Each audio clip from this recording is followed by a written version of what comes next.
बुद्धिमान किसान। एक समय की बात है, एक छोटे से गांव में रामू नाम का एक किसान रहता था। रामू अपने ज्ञान और चतुराई के लिए प्रसिद्ध था। वह अपनी जमीन पर फसलें उगाता था और हमेशा नए तरीके खोजता रहता था कि कैसे अधिक उपज प्राप्त की जा सकती है। एक दिन गांव में एक बड़ा संकट आया। एक अजीब बीमारी फैल गई जिसने सभी फसलों को नष्ट कर दिया।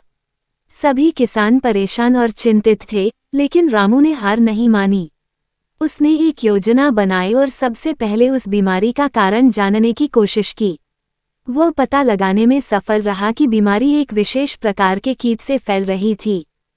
रामू ने फिर एक प्राकृतिक कीटनाशक तैयार किया जो कीटों को मार सकता था लेकिन फसलों को नुकसान नहीं पहुंचाता था। उसकी इस खोज ने न केवल उसकी बल्कि पूरे गांव की फसलों को बचाया। लेकिन कहानी यहीं खत्म नहीं होती। रामू की इस सफलता से ईर्ष्या करते हुए एक पड़ोसी गांव के कुछ लोगों ने उसके खेतों को नष्ट करने की कोशिश की। रामू ने इस समस्या का सामना बुद्धिमानी से किया। उसने गांव के लोगों को एकत्र किया और समझाया कि आपसी सहयोग और एकता ही सच्ची शक्ति है।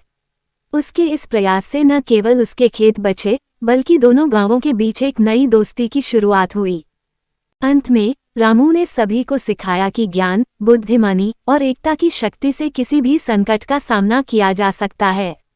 कहानी का नैतिक ज्ञान और एकता में बड़ी शक्ति होती है।